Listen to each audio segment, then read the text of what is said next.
I'm a big fan of the kid-friendly living room. For one main reason is we live in a small space, so we want to keep our living area and the kids' playroom together, but adult-seeming when it needs to be adult and kid-friendly when it needs to be kid.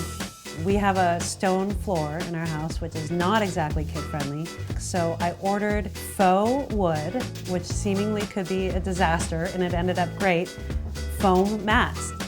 It's better than carpet. It's cleanable, washable, comes in grids, so you can take them apart and clean one piece, or you can clean the whole thing, wipe it clean. They can bonk their head and not cry. It's fantastic. Everyone's biggest parental advice to us was not to invest in any expensive pieces of furniture in the first few years. So we ended up getting a fairly reasonable couch that is movable. So you can move the pieces around. They become day beds if you want it to be a day bed. They are couches when we want it to be couches. And when we have guests over, it becomes a king-size bed too, if you push them two together. We got some poofs, and that with the mats, and the kids just run around, and we don't worry so much about a mess or dirty fingers as much as we can not worry about it.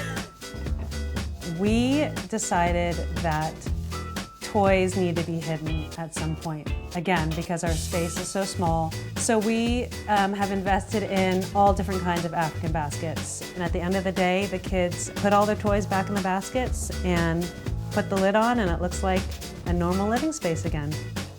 The office is actually a closet that we gutted and built in a little desk and shelves. So it has transformed from a changing station to now an office, which is fantastic.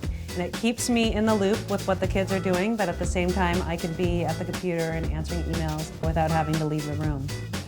My philosophy on a kid-friendly living room is to keep it in your own style, but to add elements of it that help integrate your kids. I mean, it's a part of your life, so you can't hide toys and cars and trucks and balls, but you can help make it a little bit more stylish and keep your living room the same style that you envision.